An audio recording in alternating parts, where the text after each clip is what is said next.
యేసుని ప్రేమ ఛానల్కి స్వాగతం. దయచేసి ఈ ఛానల్ని లైక్ చేయండి, షేర్ చేయండి, సబ్స్క్రైబ్ చేయండి. తెలుగు డైలీ ఆడియో బైబిల్ రాజుల 2వ గ్రంథము 6వ అధ్యాయము. అంతటా ప్రవక్తల శిష్యులు ఎలీషా యొద్దకు వచ్చి, ఇదిగో, నీ యొద్ద మాకున్న స్థలము ఇరుకుగానున్నది. నీ సెలవైతే మేము యొర్దాను నదికి పోయి తలా యొక్క మ్రాను అచ్చటి నుండి తెచ్చుకొని మరి ఒక చోట నివాసము కట్టుకొందుమని మనవి చేయగా అతడు వెళ్ళుడని ప్రత్యుత్తరమిచ్చెను. ఒకడు, దయచేసి నీ దాసులమైన మాతో కూడా నీవు రావాలనని కోరగా అతడు, నేను వచ్చేదనని చెప్పి వారితో కూడా పోయెను. వారు యొర్దానునకు వచ్చి మ్రానులు నరుకుచుండిరి. ఒకడు దూలము నరుకుచున్నప్పుడు గొడ్డలి ఊడి నీటిలో పడిపోగా వాడు, అయ్యో నా ఏలినవాడా, అది ఎరవు తెచ్చినదని మొర్రపెట్టిన గనుక ఆ దైవజనుడు అదెక్కడ పడినని అడిగెను. వాడు అతనికి ఆ స్థలమును చూపింపగా అతడు కొమ్మ ఒకటి నరికి నీళ్లలో వేయగా గొడ్డలి తేలెను. అతడు దానిని పట్టుకొనమని వానితో చెప్పగా వాడు తన చెయ్యి చాపి దానిని పట్టుకొనెను. సిరియారాజు ఇశ్రాయేలుతో యుద్ధము చేయవలనని కోరి తన సేవకులతో ఆలోచన చేసి, ఫలాని స్థలమందు మన దండుపేట ఉంచుదమని చెప్పెను. అయితే ఆ దైవజనుడు ఇశ్రాయేలు రాజునకు వర్తమానము పంపి, ఫలాని స్థలమునకు నీవు పోవద్దు, అచ్చటికి సిరియన్లు వచ్చి దిగియున్నారని తెలియజేసిన గనుక ఇశ్రాయేలు రాజు దైవజనుడు తనకు తెలిపి హెచ్చరిక చేసిన స్థలమునకు పంపి సంగతి తెలుసుకొని తన వారిని రక్షించుకొనెను. ఈలాగు మాటిమాటికి జరుగుచూ వచ్చినందున సిరియారాజు కల్లోలపడి తన సేవకులను పిలిచి, మనలో ఇశ్రాయేలు రాజు పక్షము వహించిన వారెవరైనది మాకు తెలియజెప్పరాదా అని వారినడుగగా అతని సేవకులలో ఒకడు, రాజవైన నా ఏలినవాడా, ఇశ్రాయేలు రాజు పక్షమున ఎవరునూ లేరుగాని ఇశ్రాయేలులోనున్న ప్రవక్తయగు ఎలీషా మీ అంతఃపురమందు మీరు అనుకొనిన మాటలు ఇశ్రాయేలు రాజునకు తెలియజేయుననెను. అందుకు రాజు, మేము మనుషులను పంపి అతని తెప్పించున్నట్లు నీవు వెళ్లి అతడుండు చోటు చూచి రమ్ము అని సెలవీయగా అతడు దోతానులో ఉన్నాడని వర్తమానము వచ్చెను. కాబట్టి రాజు అచ్చటికి గుర్రములను రథములను గొప్ప సైన్యమును పంపెను. వారు రాత్రివేళ వచ్చి నలుదిశలను పట్టణమును చుట్టుకొనగా దైవజనుడైన అతని పనివాడు పెందలకడ లేచి బయటికి వచ్చినప్పుడు గుర్రములను రథములను గల సైన్యము పట్టణమును చుట్టుకొని ఇండుట కనబడెను. అంతటా అతని పనివాడు, అయ్యో నా ఏలినవాడా, మనము ఏమి చేయుదమని ఆ దైవజనునితో అనగా అతడు, భయపడవద్దు, మన పక్షమునున్నవారు వారికంటే అధికులై ఉన్నారని చెప్పి, యెహోవా వీడు చూచున్నట్లు దయచేసి వీని కండ్లను తెరువుమని ఎలీషా ప్రార్థన చేయగా యెహోవా ఆ పనివాని కండ్లను తెరవచేసిన గనుక వాడు ఎలీషా చుట్టూను పర్వతము అగ్ని గుర్రముల చేత రథముల చేతను నిండియుండుట చూచెను. ఆ దండువారు అతని సమీపించినప్పుడు ఎలీషా ఈ జనులను అంధత్వంతో మొత్తుమని యెహోవాను వేడుకొనగా ఆయన ఎలీషా చేసిన ప్రార్థన చొప్పున వారిని అంధత్వంతో మొత్తెను.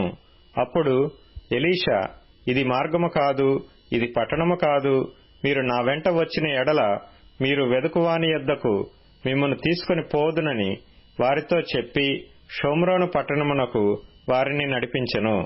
వారు షోమ్రోనులోనికి వచ్చినప్పుడు అతడు, యెహోవా వీరు చూచున్నట్లు వీరి కండ్లను తెరువుమని ప్రార్థన చేయగా యెహోవా వారి కండ్లను తెరవచేసిన గనుక వారు తాము షోమ్రోను మధ్య ఉన్నామని తెలుసుకొనిరి. అంతటా ఇశ్రాయేలు రాజు వారిని పారజూచి, నాయనా వీరిని కొట్టుదునా అని ఎలీషాను అడగగా అతడు, నీవు వీరిని కొట్టవద్దు, నీ కత్తి చేతను నీ వింటి చేతను నీవు చెరపట్టిన వారినైనను కొట్టుదువా, వారికి భోజనము పెట్టించి వారు తిని త్రాగిన తరువాత వారు తమ యజమానుని యొద్దకు వెళ్ళుదురని చెప్పెను.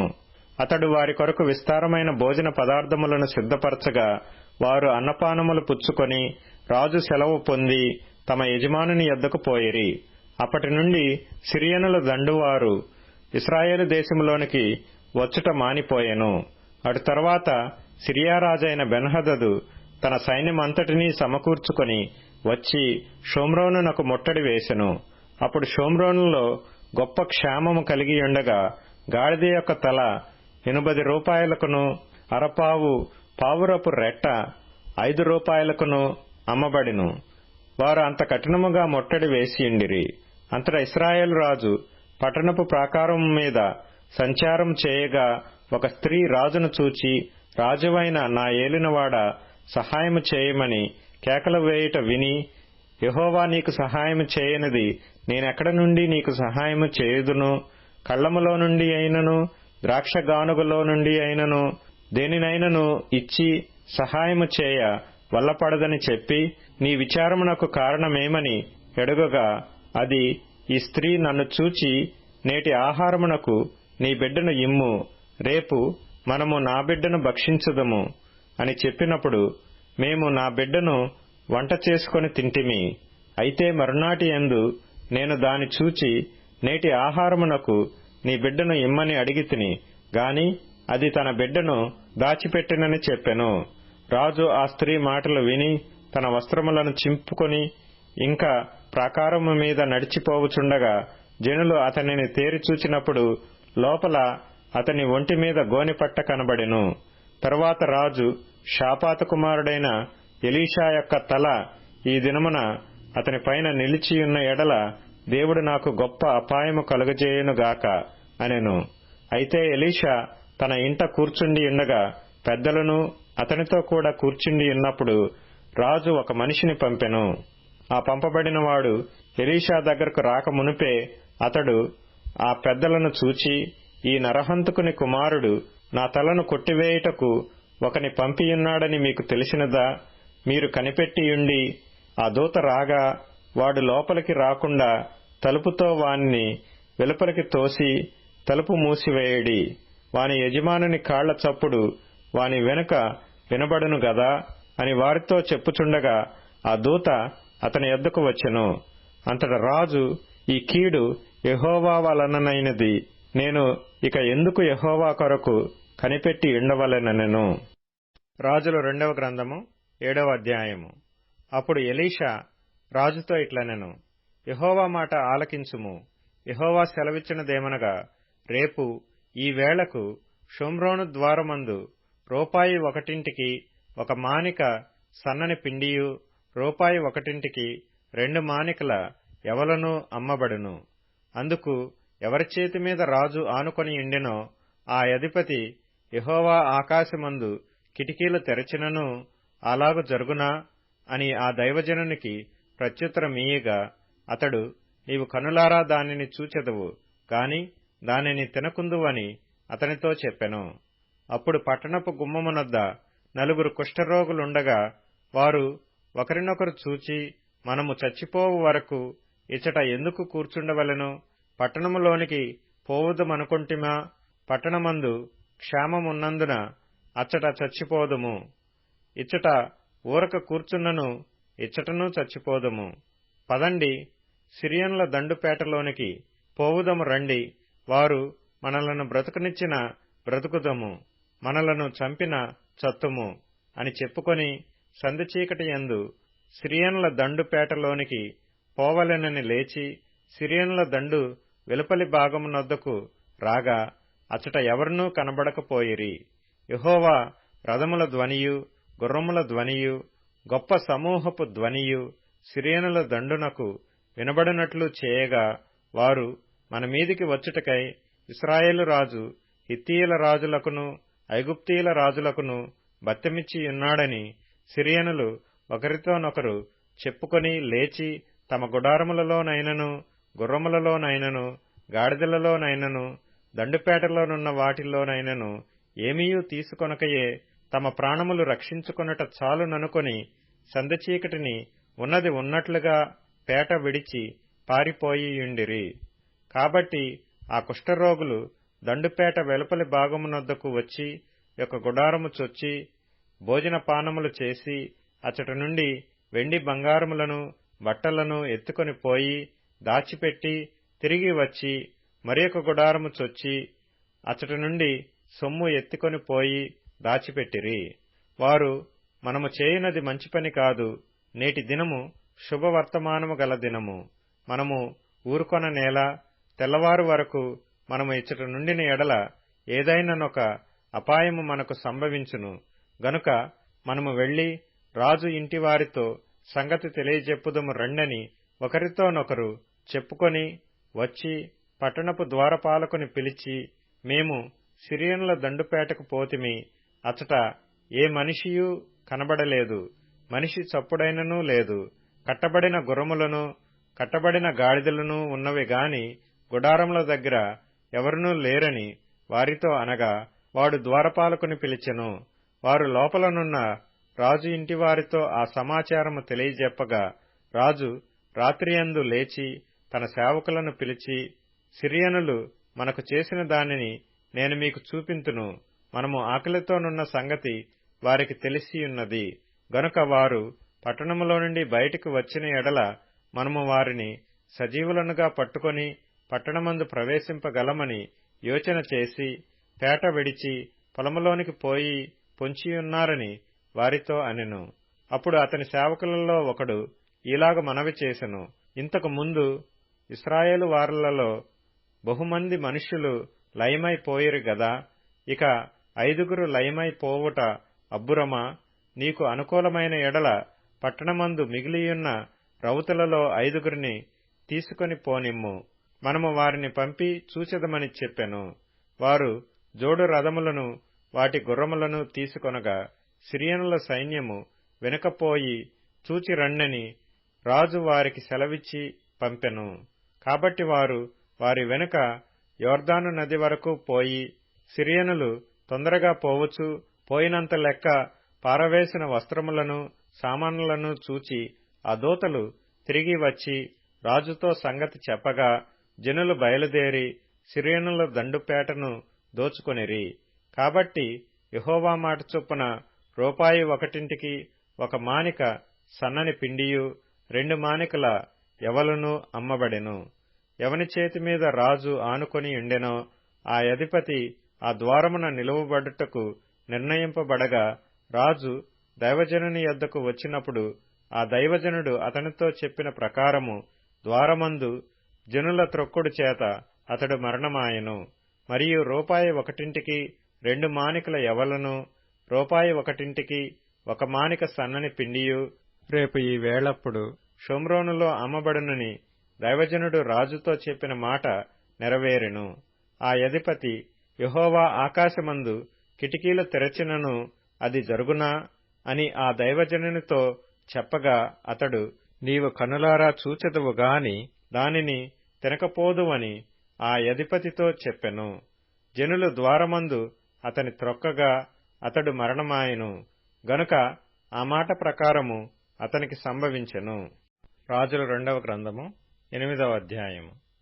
ఒకనాడు ఎలీషా తాను బ్రతికించిన బిడ్డకు తల్లి అయిన ఆమెను పిలిచి, యెహోవా క్షేమకాలము రప్పింపబోచున్నాడు, 7 సంవత్సరములు దేశములో క్షేమము కలుగునని చెప్పి, నీవు లేచి నీవును నీ ఇంటివారును ఎచ్చట నుండుట అనుకూలమో అచ్చటికి పోవుడనగా, ఆ స్త్రీ లేచి దైవజనుని మాట చొప్పున చేసి తన ఇంటివారిని తోడుకొని ఫిలిష్తీల దేశమునకు పోయి 7 సంవత్సరములు అక్కడ వాసము చేసెను. అయితే ఆ 7 సంవత్సరములు గతించిన తరువాత ఆ స్త్రీ ఫిలిష్తీల దేశములో నుండి వచ్చి తన ఇంటిని గూర్చియు భూమిని గూర్చియు మనవి చేయుటకై రాజునొద్దకు పోయెను. రాజు దైవజనుని పనివాడగు గెహజీతో మాటలాడి, ఎలీషా చేసిన గొప్ప కార్యములన్నిటినీ నాకు తెలియజెప్పుమని ఆజ్ఞనిచ్చియుండెను. అతడు ఒక మృతునికి ప్రాణము తిరిగి రప్పించిన సంగతి వాడు రాజునకు తెలియజెప్పుచుండగా, ఎలీషా బ్రతికించిన బిడ్డ తల్లి తన ఇంటిని గూర్చియు భూమిని గూర్చియు రాజుతో మనవి చేయవచ్చెను. అంతట గేహజీ, నా ఏలినవాడవైన రాజా, ఆ స్త్రీ ఇదే, మరియు ఎలీషా తిరిగి బ్రతికించిన ఈమె బిడ్డ వీడే అని చెప్పగా, రాజు ఆ స్త్రీని అడిగినప్పుడు ఆమె అతనితో సంగతి తెలియజెప్పెను. కాబట్టి రాజు ఆమె పక్షముగా ఒక అధిపతిని నియమించి ఆమె సొత్తు యావత్తును ఆమె దేశము విడిచినప్పటి నుండి నేటి వరకు భూమి ఫలించిన పంట యావత్తును ఆమెకు మరలా ఇమ్మని సెలవిచ్చెను. ఎలీషా దమస్కునకు వచ్చెను. ఆ కాలమున సిరియా రాజైన బెన్హదదు రోగి అయ్యుండి దైవజనుడైన అతడు ఇక్కడికి వచ్చియున్నాడని తెలుసుకొని హజాయేలును పిలిచి, నీవు ఒక కానుకను చేతపట్టుకొని దైవజనుడైన అతనిని ఎదుర్కొనబోయి, ఈ రోగము పోయి నేను బాగుపడుదునా లేదా అని అతని ద్వారా యెహోవా యొద్ద విచారణ చేయమని ఆజ్ఞ ఇచ్చి పంపెను. కాబట్టి హజాయేలు దమస్కులోనున్న మంచి వస్తువులన్నిటిలో 40 ఒంటెల మోతంత కానుకగా తీసుకుని అతనిని ఎదుర్కొనబోయి అతని ముందర నిలిచి, నీ కుమారుడును సిరియారాజునైన బెన్హదదు నాకు కలిగిన రోగము పోయి నేను బాగుపడుదునా లేదా అని నిన్నడుగుటకు నన్ను పంపెనని చెప్పెను. అప్పుడు ఎలీషా, నీవు అతని యొద్దకు పోయి నిశ్చయముగా నీకు స్వస్థత కలగవచ్చునని చెప్పుము. అయినప్పటికీ అతనికి అవశ్యముగా మరణము సంభవించునని యెహోవా నాకు తెలియజేసినని పలికి, హజాయేలు ముఖము చిన్నబోవనంతవరకు ఆ దైవజనుడు అతని తేరిచూచుచూ కన్నీళ్లు రాల్చెను. హజాయేలు, నా ఏలినవాడవైన నీవు కన్నీళ్లు రాల్చదవేమని అతని నడుగగా, ఎలీషా ఇలాగు ప్రత్యుత్తరమిచ్చెను, ఇశ్రాయేలు వారి గట్టి స్థలములను నీవు కాల్చివేయుదువు, వారి యవనస్తులను కత్తిచేత హతము చేయుదువు, వారి పిల్లలను నేలకు వేసి కొట్టి చంపుదువు, వారి గర్భిణుల కడుపులను చింపివేయుదువు. గనుక నీవు వారికి చేయబోవు కీడును నేనెరిగియుండుట చేత కన్నీళ్లు రాల్చుచున్నాను. అందుకు హజాయేలు, కుక్కవంటి వాడనగు నీ దాసుడనైన నేను ఇంత కార్యము చేయుటకు ఎంతటి వాడను అని అతనితో అనగా, ఎలీషా, నీవు సిరియా మీద రాజవగుదువని యెహోవా నాకు బయలుపరిచి ఉన్నాడనెను. అతడు ఎలీషాను విడిచి వెళ్లి తన యజమానుని యొద్దకు రాగా, అతడు, ఎలీషా నీతో చెప్పినదేమని అడుగగా, నిజముగా నీవు బాగుపడుదువని అతడు చెప్పెననెను. అయితే మరునాడు హజాయేలు ముదుగు బట్ట తీసుకుని నీటిలో ముంచి రాజు ముఖము మీద పరచగా అతడు చచ్చెను. అప్పుడు హజాయేలు అతనికి మారుగా రాజాయెను. ఆహాబు కుమారుడును ఇశ్రాయేలు వారికి రాజునైన యెహోరాము ఏలుబడిలో 5వ సంవత్సరమందు యెహోషాపాతు యూదా రాజై ఉండగా, యూదారాజైన యెహోషాపాతు కుమారుడైన యెహోరాము ఏలనారంభించెను. అతడు ఏలనారంభించినప్పుడు 32 వాడై ఉండి యెరూషలేమునందు 8 సంవత్సరములు ఏలెను. ఇతడు ఆహాబు కుమార్తెను పెండ్లి చేసుకుని ఉండెను గనుక ఆహాబు కుటుంబీకుల వలనే ఇతడును ఇశ్రాయేలు రాజులు ప్రవర్తించినట్లు ప్రవర్తించుచు యెహోవా దృష్టికి చెడుతనము జరిగించెను. అయినను యెహోవా సదాకాలము తన సేవకుడగు దావీదునకును అతని కుమారులకును దీపము నిలిపెదనని మాట ఇచ్చి ఉండెను గనుక అతని జ్ఞాపకము చేత యూదాను నశింపజేయుటకు ఆయనకు మనస్సు లేకపోయెను. ఇతని దినములలో ఎదోమీయులు యూదారాజునకు ఇక లోబడుట మాని అతని మీద తిరుగుబాటు చేసి తమ మీద నొకని రాజుగా నియమించుకొనినందున యెహోరాము తన రథములన్నిటినీ తీసుకుని పోయి జాయూరు అను స్థలమునకు వచ్చి రాత్రివేళ లేచి తన చుట్టూనున్న ఎదోమీయులను రథము మీది అధిపతులను హతము చేయగా జనులు తమ తమ గుడారములకు పారిపోయిరి. అయితే నేటి వరకు ఎదోమీయులు తిరుగుబాటు చేసి యూదావారికి లోబడకయే ఉన్నారు. మరియు ఆ సమయమందు లిబ్నా పట్టణమును తిరగబడెను. యెహోరాము చేసిన ఇతర కార్యములను గూర్చియు అతడు చేసిన దానినంతటిని గూర్చియు యూదారాజుల వృత్తాంతముల గ్రంథమందు వ్రాయబడి ఉన్నది. యెహోరాము తన పితరులతో కూడా నిద్రించి తన పితరుల సమాధిలో దావీదుపురమందు పాతిపెట్టబడెను. అతని కుమారుడైన అహజ్యా అతనికి మారుగా రాజాయెను. ఆహాబు కుమారుడును ఇశ్రాయేలు రాజునైన యెహోరాము ఏలుబడిలో 12వ సంవత్సరమందు యూదారాజైన యెహోరాము కుమారుడైన అహజ్యా ఏలనారంభించెను. అహజ్యా ఏలనారంభించినప్పుడు 22 వాడై ఉండి యెరూషలేములో 1 సంవత్సరము ఏలెను. అతని తల్లి పేరు అతల్యా. ఈమె ఇశ్రాయేలు రాజైన ఒమ్రీ కుమార్తె.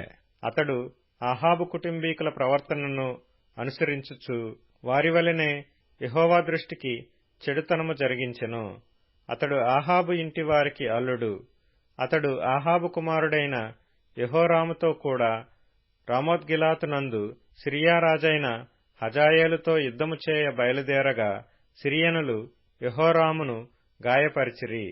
రాజైన యెహోరాము సిరియా రాజైన హజాయేలుతో రామాలో యుద్ధము చేసినప్పుడు సిరియనుల వలన తాను పొందిన గాయములను బాగు చేసుకొనుటకై యెజ్రెయేలు ఊరికి తిరిగి రాగా యూదారాజైన యెహోరాము కుమారుడైన అహజ్యా ఆహాబు కుమారుడైన యెహోరాము రోగియాయనని తెలుసుకొని అతని దర్శించుటకై యెజ్రెయేలు ఊరికి వచ్చెను. యోహాను సువార్త 4వ అధ్యాయం. ఆలోగా శిష్యులు, బోధకుడా, భోజనము చేయమని ఆయనను వేడుకొనిరి. అందుకాయన, భుజించుటకు మీకు తెలియని ఆహారము నాకు ఉన్నదని వారితో చెప్పగా, శిష్యులు ఆయన భుజించుటకు ఎవడైనా నేమైనను తెచ్చునేమో అని ఒకనితో ఒకడు చెప్పుకొనిరి. యేసు వారిని చూచి, నన్ను పంపిన వాని చిత్తము నెరవేర్చుటయు ఆయన పని తుదముట్టించుటయు నాకు ఆహారమై ఉన్నది. ఇంకా 4 నెలలైన తర్వాత కోతకాలము వచ్చునని మీరు చెప్పుదురు గదా. ఇదిగో, మీ కనులెత్తి పొలములను చూడుడి. అవి ఇప్పుడే తెల్లవారి కోతకు వచ్చియున్నవని మీతో చెప్పుచున్నాను.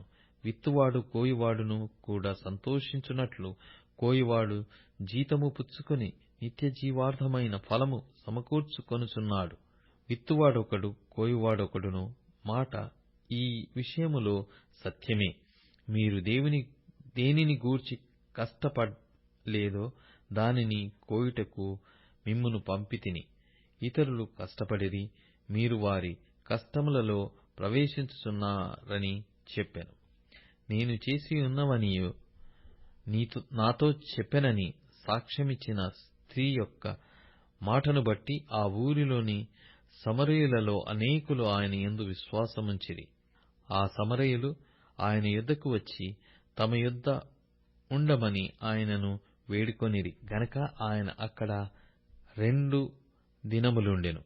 ఆయన మాటలు వినినందున ఇంకను అనేకులు నమ్మి ఆ స్త్రీని చూచి, ఇక మీదట నీవు చెప్పిన మాటలను బట్టి కాక మా మట్టుకు మేము విని ఈయన నిజముగా లోకరక్షకుడని తెలుసుకొని నమ్ముచున్నామనిది. ఆ 2 దినములైన తర్వాత ఆయన అక్కడి నుండి బయలుదేరి గలిలయకు వెళ్ళెను.